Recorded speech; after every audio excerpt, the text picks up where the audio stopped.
Hey guys, what's going on out there? Good afternoon. Brent Abel here, webtennis.com, with another episode of Tennis Mindset Training, Tennis Mental Toughness, whatever we call it. It's all the same thing. It's how do we control our minds in a way that enhances our other stuff, all the physical stuff, all the training we do, all the fitness training we do, all the drilling we do on the court. How do we enhance all that by mindset skill training? Which to me is the missing piece. You know, if you're a competitive player, ultra competitive player, you're playing some tournaments, maybe you're playing some league stuff, or just really super ultra competitive practice matches. Any one of those, or a combination of all three. The mental stuff is like crucial if you want to actually reach your potential, point after point after point, game after game, set after set, match after match. And if your mental skills are lacking, meaning you're kind of all over the map with your with mental toughness or whatever we want to call it, you're just leaving money on the table. And that was certainly the case for me in 2023, where I had been in denial about the importance of really doing some habituating of some mindset skills on a daily basis. The content, the information was super easy to do. It was just more the discipline. Could I do it on a daily basis? And so what I did is I put a little reminder in my phone in the mornings, 6 a.m. in the morning. Hey, do this. And then at night before I went to bed, hey, do this. And then when I was on the court for practice, hey, do this. And I just trained those things, and it ended up being a dream year for me in terms of the results. And I know it'll do the same for you as well. Look, what I want to talk about today is the mindset that we got to have. And it's going to happen, right? There are going to be days, even if you're playing someone who you normally beat, you're going to find yourself once in a while, you're going to be down a set, down a break. What do we do? Whether it's singles or whether it's doubles, there's something that I think we ought to do. Before we get into that, let me just give you a couple of reminders, which would be, every morning at 8 a.m. Pacific, I do go live. And we work on what's the right shot. What's the right shot? We're now up to almost 350 episodes, and it's based on two things. Number one, shot choice. Where do you want the ball to land over there? And then number two, based on shot choice, where do you want to move to next on the court to enhance the shot that you just hit? So if you've not seen any of these episodes, number one, join me live every morning, 8 o'clock Pacific, or you can look at the replay on a playlist. This week, I'm playing the Wilson tournament here in the desert. So like this morning, I had to do a pre-recording. Tomorrow morning, I've got to do a pre-recording, but they all come out at 8 o'clock in the morning Pacific time, just to make sure there's something there for you each and every day. And this is what we do every afternoon, 2:30 p.m. Pacific, some mindset training. Got something for you. Also, a new playlist at my YouTube channel I want you to check out. In under 60 seconds, I'm going to give you 3 simple steps or cues, things to think about for a specific stroke. This example, obviously a topspin serve. Got 3 things there for you. Pick out one and go and practice that today, or practice it tomorrow. Maybe practice it over the next 30 days. But these are real simple, to the point, short swing tech cues that I've got for you. Brand new playlist. We're just starting to grow it, and hopefully we'll do something every day on that. So look, guys, let's talk about this reality where we get down a set and a break, singles or doubles, from time to time. And what do you do? I mean, what do we do? And what I used to do, the mistake I used to make with this, is I would think to myself, well, I've got to play better. I've got to up my game to be able to at least get back even to where I win that second set, right? And what I found is the more I thought I had to play better, the more I rushed through the point, the more I felt like I got to hit a better shot, even though the opportunity's not quite there yet.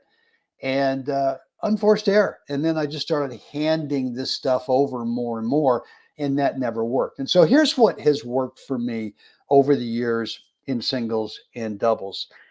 Lost first set, down a break in the second. Who knows why? There's 101 million reasons that we can find ourselves in this situation.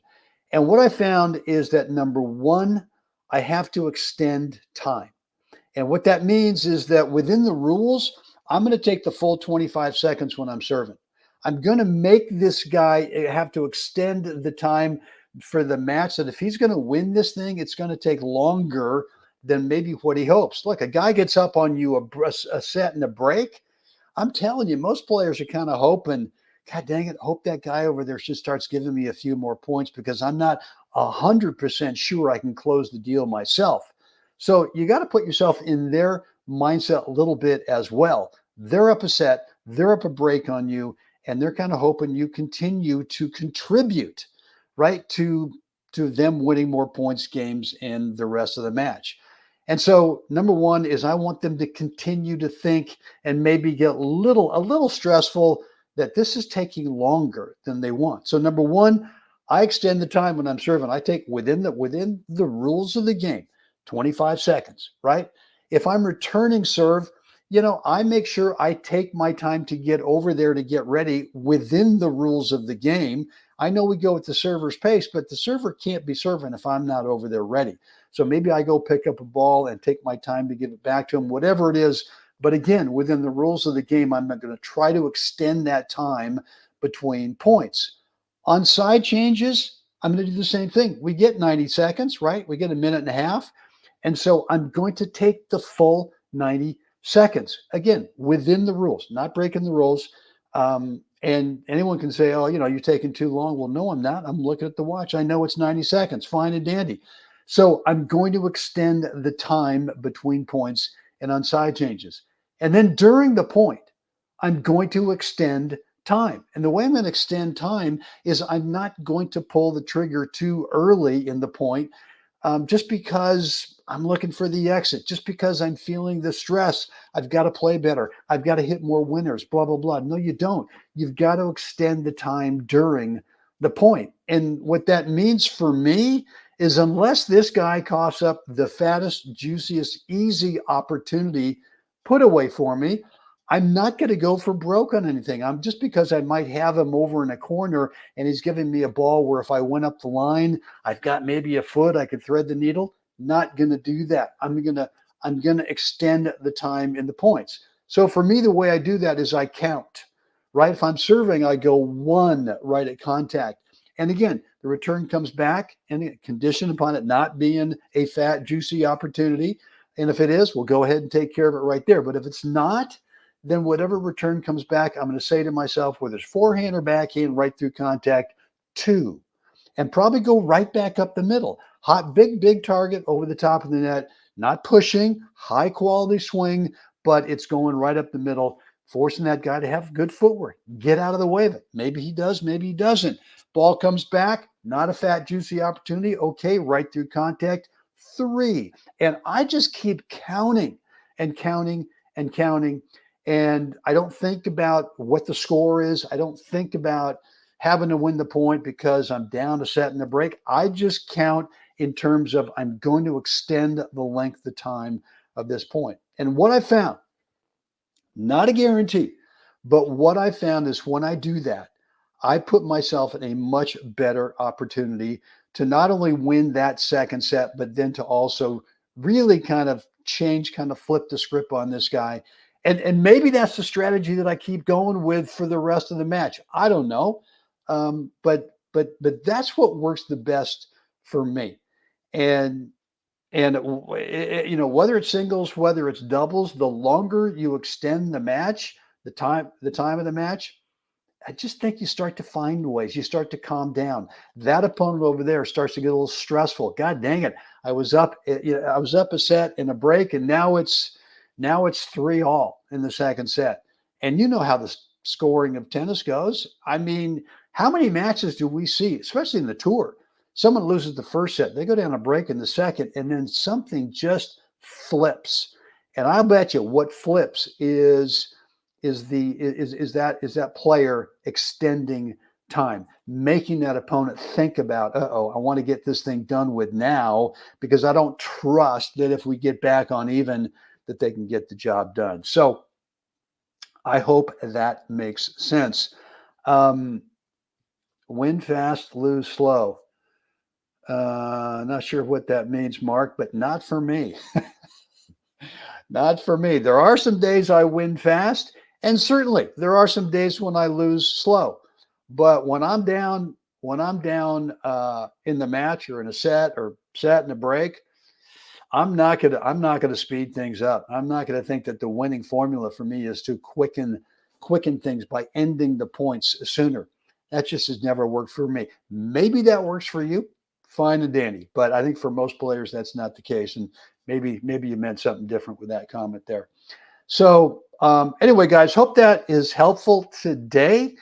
Any comments, any questions, any remarks, let me know down below in the comments area. You can always keep it private if you want to, and just shoot me an email, brent@webtennis.com. All right, guys, it's time. Beautiful day here in the desert. Beautiful day. Thank you, Mark. And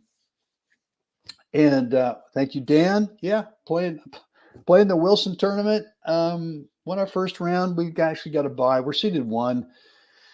In the mixed, we got a bye in the first round. We actually had a tough match today. This team was good. I mean, I know the guy real well. Jim Triolo and I won the Pacific Coast Doubles last year in Berkeley. And so I knew that we were in for a tough match. His wife he played with, just steady, just makes the right shot, doesn't go for anything crazy, and makes you play. And there are some days when that's a darn good formula. So anyway, thanks, Dan. But anyway, beautiful day here in the desert. 81 today, 82, going to be 84 tomorrow. Feels like spring. Spring is upon us. And here it is in January. What could be better? Best kept secret in the world. I should probably shut up, but I'm sure the what am I talking about? The city council for Rancho Mirage is probably going, Brent, would you just keep it going and tell people out there, wherever they are, what a great deal this Rancho Mirage is? Okay, that's what I'm doing. Guys, thanks for hanging out with me today. And as always, it's time we have to get out there. We got to help someone else have a great day. Guys, see you again next time.